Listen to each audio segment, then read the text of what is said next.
I'm Danielle Barrett, the McCreary County Cooperative Extension Service Family and Consumer Science and 4-H Youth Development Agent. Today's lesson is part of the Healthy at Home Nutrition Edition series. The topic is Focus on Nutrient-Dense Foods and Beverages. The overall goal is to improve your health, well-being, and quality of life. Have you ever thought that you would like to eat healthier but did not know where to begin? Have you thought about losing weight but didn't know where you could find some guidelines to do so? Or have you wondered what you should eat to prevent heart disease, stroke, and cancer? In this session, you will learn about nutrient-dense food choices. We will define nutrient density, distinguish between nutrient and non-nutrient dense food choices, state benefits of eating and making nutrient-dense food choices, discuss the qualities and characteristics of nutrient and non-nutrient dense food choices, and then also talk about some food choices you can incorporate in meals and snacks each day. Each day we are bombarded with a range of food choices: pizza, chips, fruit, vegetables, candy, donuts and ice cream. Should we have donuts and coffee for breakfast, or should we have oatmeal with blueberries? How do we decide between pizza or a tossed salad for lunch? Your food decisions matter. We often make decisions about what we eat without thinking about how that food will benefit or negatively affect our body. Even though many of us do not always choose the healthiest foods, we often have good intentions but lack the time, money, knowledge, or skills to always make the best food choices. So what are the factors that influence our food choices? Just to name a few, we have family, childhood experiences, peers, ethnic background, education, occupation, income, religious beliefs, rural versus urban residents, food composition, convenience, and availability, nutritional beliefs, food flavor, texture, and appearance, health benefits, current health status, advertising and media, and our mood. This chart shows how the average American diet compares to what is recommended by the dietary guidelines. Whole grains, vegetables, fruits, dairy products, seafood, and oils are consumed below the recommended amounts. Nutrients of concern are fiber, potassium, calcium, and vitamin D. Good sources of potassium include green leafy vegetables, broccoli, peas and beans, potatoes, sweet potatoes, and winter squash. Fruits such as cantaloupe, bananas, kiwis, prunes, and apricots are good sources of potassium. All meat and fish, milk and dairy provide potassium. Good sources of calcium include milk and dairy products and green leafy vegetables. Vitamin D is found in fatty fish, such as salmon, tuna, and mackerel, and also in beef liver. Foods are fortified with vitamin D, so be sure to check the food label. The excess amounts consumed of solid fats and added sugars, refined grains, and sodium are clearly shown in comparison to the recommended labels. Those are ones we definitely want to make sure we are limiting. Why is it important to make nutrient-dense choices? We have a certain number of calories we need each day, and that number of calories is needed based on our age, gender, level of physical activity, and the state of our health. We also have a certain amount of nutrients we need to consume each day in order to maintain our health. So making those nutrient-dense choices help us get the nutrients we need for good health within that correct calorie range that we need. Nutrient density refers to the amount of nutrients in a food compared to the number of calories. So again, that's the big focus of this lesson. So to define nutrient density again, it's a simple math equation. Nutrient density refers to the amount of nutrients in a food compared to the number of calories. Nutrient-dense food have more nutrients and substances that may have a positive health effect, and they provide fewer calories.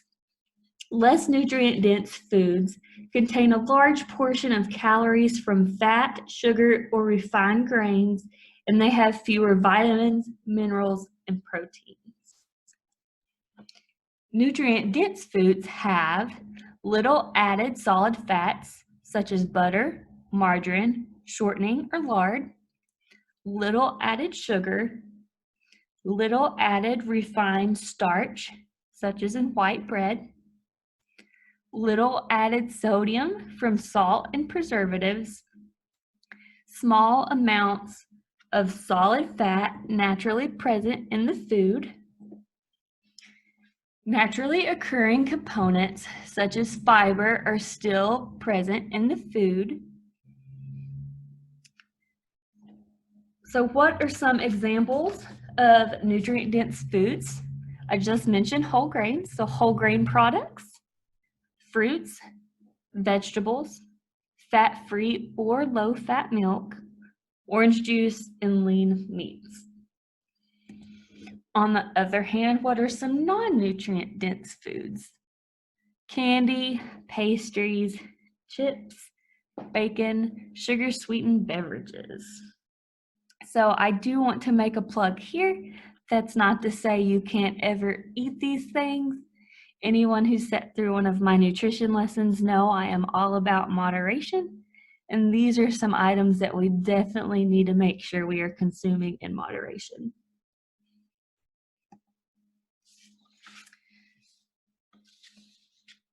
So, how can you make nutrient-dense choices? The next several slides we're going to go through and make a plan of how you can decide what the best choices for you would be. You're going to fill half of your plate with vegetables and fruit, and then add whole grains such as whole grain pasta, brown rice, or whole wheat bread, and lean protein such as lean meats or beans. Add dairy foods such as a low-fat milk to make sure you're getting a food from each food group. The next few slides goes through a list of steps on how we can make nutrient-dense choices.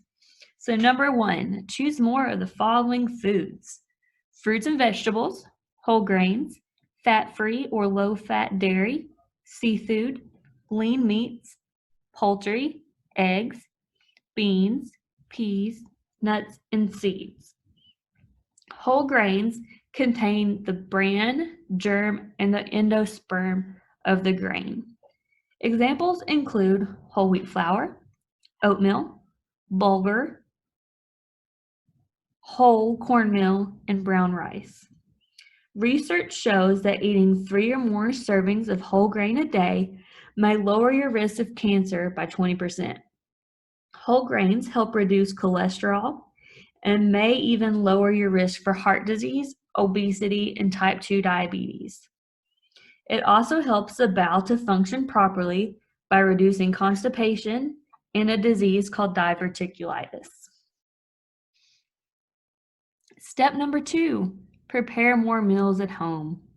Plan your meals ahead of time and make sure when you're planning those meals, you're including more vegetables, fruits, whole grains, fat-free or low-fat dairy products, and protein foods that provide fewer calories and more nutrients. Those nutrient-dense choices. Step number 3, make healthy substitutions in recipes. Reduce the amount of sugar when possible. A lot of times you can reduce sugar by 1/4 to 1/3 in baked goods and desserts, such as cookies, quick breads, and cakes, without knowing much difference to the taste or the texture of the product.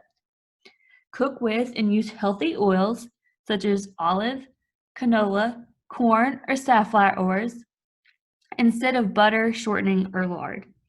And make sure when you are baking, you're adding that whole grain flour or cornmeal when possible. Step number 4, we're going to make sure we choose nutrient-dense beverages. You want to make sure if you are choosing those fruit juices that you are making sure that it is 100% juice with no added sugar.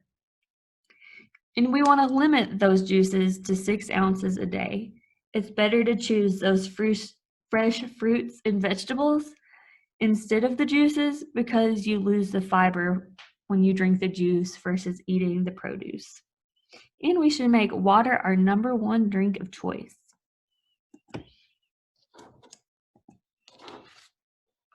So number 5, we want to make sure we are reading that nutrition facts label so we can determine what that nutrient density of the food is. Choose food that are low in calorie, salt, sugar, and fats. So with fats, you want to think about 3 grams or less fat per serving. And we want to look for those foods that are high in vitamins, minerals, and fiber. It's really important to make sure we're getting enough fiber, and a good indicator that a food is high in fiber is if it has 5 or more grams of fiber per serving. Now it's time to put your new knowledge into action and start making those healthy at home, nutrient-dense choices.